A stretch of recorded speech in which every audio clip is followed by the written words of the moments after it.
सा मुंह बढ़ाती जाती, हनुमान जी महाराज इतने बड़े होते चले जाते, अंत हनुमान जी छोटे हो गए। छोटे क्यों हो गए? कोई बड़ा बनने लग जाए तो छोटे बनने ही भलाई है। छोटे हो गए और छोटे होकर के सुरसा के वन में जाकर के फिर से वापस आ गए, हाथ जोड़ के विनीत भाव से खड़े हो गए। सुरसा प्रसन्न हो गई। सुरसा ने आशीर्वाद दिया कि तुम जाओ, राम काज सब करी हो, तुम बल बुद्धि निधान, आशीष दे गई सो हरस चले हनुमान। हनुमान जी सुरसा का आशीर्वाद दिया। सुरसा ने कहा कि तुम बल और बुद्धि के निधान हो, भगवान श्री राम के कार्य को अवश्य करोगे, हमारा आशीर्वाद है। सुरसा तो चली गई। आगे बढ़े तो एक सिंहिका नाम की राक्षसी आई। वो हनुमान जी को पकड़कर खाना चाहती थी। जो कोई जीव सागर के ऊपर से आकाश मार्ग से उड़ता, वो मायावी सिंहिका उसके छाया को पकड़ करके अपना हार बना लेती थी। हनुमान जी की छाया को पकड़ी, हनुमान जी आए और आकर के उसको एक मुक्का मारे, मारा, नाखून से उसके मुख को विदीर्ण कर दिए, हृदय को चीर डाले और इस तरह सिंहिका का अंत करके हनुमान जी महाराज लंका पहुंचे। अच्छा, लंका पहुंचे तो उस समय सूर्यास्त होने जा रहा था। महर्षि वाल्मीकि जी लिखते हैं, सूर्य चास्तम गते रात्रौ, सूर्यास्त हो चुका था, रात्रि हो चुकी थी। देहम सचित्त मारुतः, मारुति ही मारुत नंदन मारुति ने सोचा कि लंका में हम प्रवेश करें तो कैसे प्रवेश करें।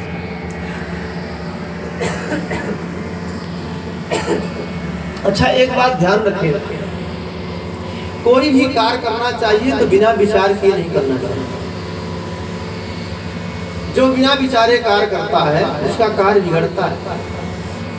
हनुमान जी पहले विचार करते हैं कि आखिर हम करें क्या। हनुमान जी सोचा, बड़े बनकर जाने में भलाई नहीं है, छोटे बन जाते हैं। मसक रूप कपिधरि, मसक समान रूप कपिधरि, लंका ही चले सुमिर नरहरि। अच्छा, मसक माने बहुत से लोग मसक का अर्थ मच्छर करते हैं, लेकिन संस्कृत में मसक माने बिड़ाल होता है, बिल्ली। अमरकोश नामक ग्रंथ है, उसमें लिखा है मसको बिड़ालो मार जा रहा। उसी को मारजार कहते हैं, उसी को बिड़ाल कहते हैं बिल्ली, और उसी को मसक कहते हैं। तो हनुमान जी मच्छर नहीं बने, हनुमान जी बिल्ली के सामान रूप बना लिए, अर्थात बानर रूप में ही रहे लेकिन बिल्ली के बराबर। और बिल्ली के आकार को बना करके बानर वेश में ही जैसे ही हनुमान जी महाराज लंका के अंदर प्रवेश करना चाहे, एक लंकनी नामक राक्षसी वह हनुमान जी महाराज को खाने के लिए दौड़ी। अंदर मत जाना, नहीं खा जाऊंगी। हनुमान जी महाराज ने कहा, मैं कोई लड्डू पेड़ा हूं, कोई बर्फी हूं, कोई पेड़ा हूं, कोई लड्डू जो तुम मुझे खा जाओगी। उसने कहा, हमें नहीं खाती है। तो तुम क्या खाती हो? तो उसने कहा, मोर आहार जहां लगी चोरा, मैं चोरों को खाती हूँ। हनुमान जी महाराज ने कहा कि चोरों को खाती है कि चोरों को रखाती है? लंका का सबसे बड़ा चोर तो रावण है, उसको तुम खा नहीं रही हो, और जो उस चोर का पता लगाने के लिए जा रहा है उस हनुमान को तुम खाना चाहती हो। हनुमान जी ने अपने मुष्टिका को बांधा, एक मुष्टिका बांधा, महाराज खून उगलती हुई धरती पर पड़ी, मूर्छा आ गई। और जैसे ही मूर्छा खुली, उसने कहा, मैं समझ गई आप कौन हो। कौन हो? आप भगवान रघुनंदन राम के दूत हो, आपका नाम हनुमान है। हाँ,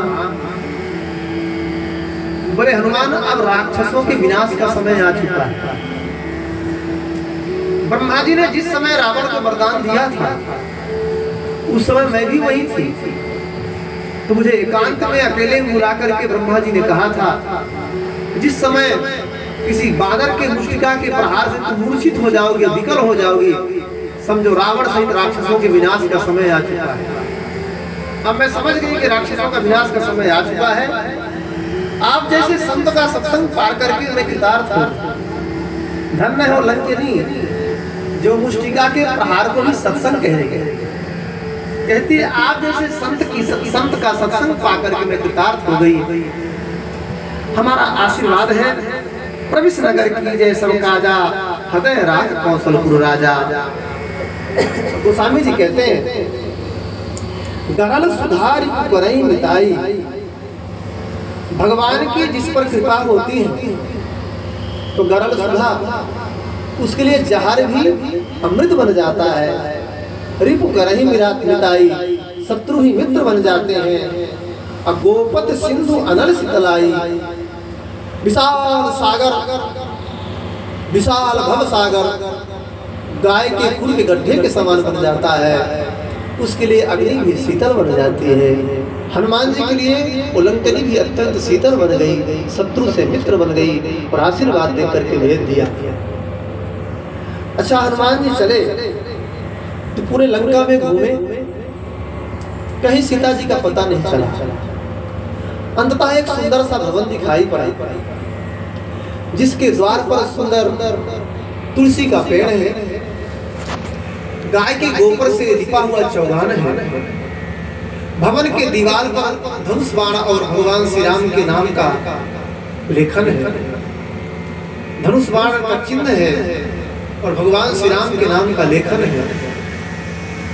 और उस समय प्रातः काल हो चुका था, क्योंकि पूरी रात्रि हनुमान जी महाराज रावण के भवन में माता वैदेही को ढूंढते रहे, कहीं नहीं मिली।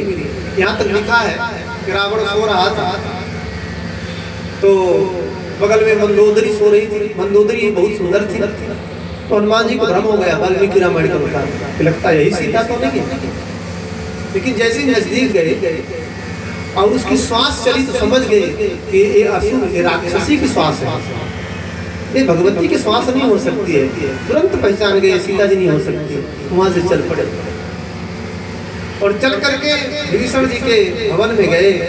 बड़ा सुंदर वातावरण था, क्योंकि भीषण जी परम वैष्णव और वैष्णवों के यही लक्षण हैं।